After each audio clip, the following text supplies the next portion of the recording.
Salut et bienvenue sur Second Life pour cette nouvelle vidéo où on va voir comment utiliser la barre des favoris, barre qui est située juste donc en dessous de la barre de navigation, ici là où je mets mon curseur, et vous remarquerez ça ressemble tout à fait à une barre de favoris de navigateur web, et ici elle a pour utilité de vous permettre d'avoir à portée de souris les repères des endroits où vous vous rendez le plus souvent. Alors pour rajouter un repère à cette barre de favoris, je vais tout d'abord ouvrir en cliquant sur le globe le panneau latéral qui contient mes repères. Vous voyez en haut, j'ai un dossier barre des favoris et juste en dessous le dossier qui contient tous mes repères. Alors je vais choisir deux repères. Voilà, dans ce par exemple ici, le premier, il y a deux méthodes que je vais vous montrer pour enregistrer ces favoris. La première, je vais prendre un repère, je vais le glisser directement sur la barre. Vous voyez une petite flèche qui apparaît et qui bouge au fur et à mesure où je bouge le curseur et qui va me dire où va apparaître le repère. Je le lâche et il apparaît à l'endroit où était mon curseur.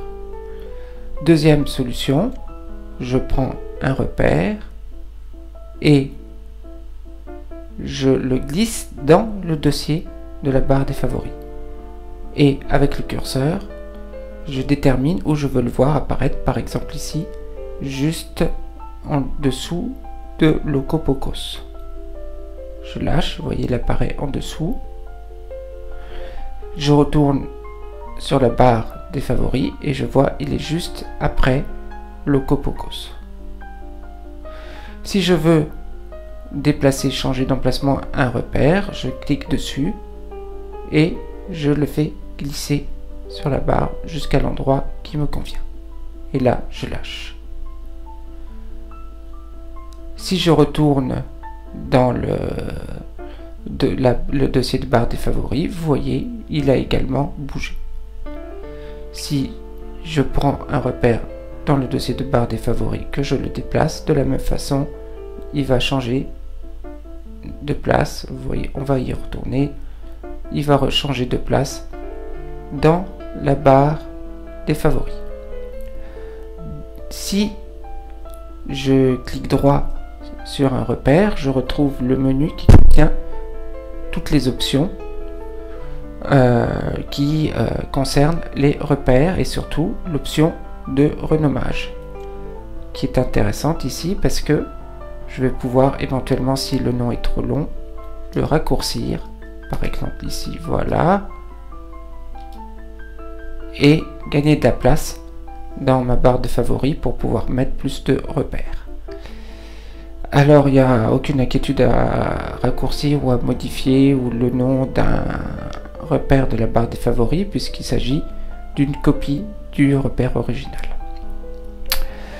Sinon, si vous ne souhaitez pas utiliser cette barre, vous pouvez en cliquant dessus, cliquant droit et en décochant afficher la barre des favoris, la faire disparaître de votre écran.